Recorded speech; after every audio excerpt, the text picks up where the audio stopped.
Il y a 80 ans, la barbarie du camp d'extermination d'Auschwitz-Birkenau était révélée. Le 27 janvier 1945 exactement, 7500 prisonniers étaient libérés par l'armée rouge soviétique. Aujourd'hui, ce camp reste le symbole de l'Holocauste des Juifs pour avoir été la plus grande usine de la mort créée par les nazis allemands pendant la Seconde Guerre mondiale.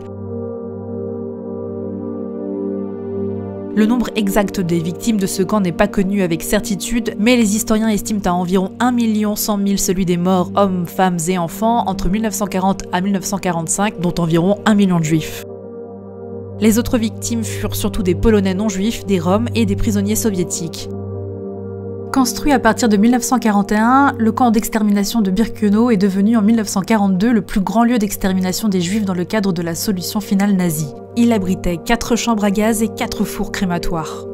Les Juifs qui arrivaient à Birkenau par train dans des wagons à bestiaux étaient pour la plupart dirigés directement vers les chambres à gaz à l'issue d'une sélection effectuée sur la rampe d'arrivée. Seuls ceux en état de travailler comme esclaves étaient provisoirement laissés en vie.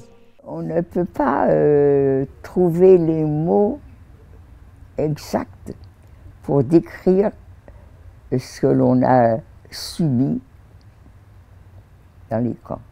Pas dans tous les camps, dans le camp de Birkenau. Avant leur fuite, les nazis avaient pris soin de détruire leur usine de mort et nombre de bâtiments de ce complexe de 42 km² qui comprenait au total 3 camps, en partie construits par leurs prisonniers. Le fond de cette histoire, ça sera toujours la férocité de ceux qui nous contrôlaient. Férocité, sauvagerie, je ne sais même pas trouver les mots pour le dire.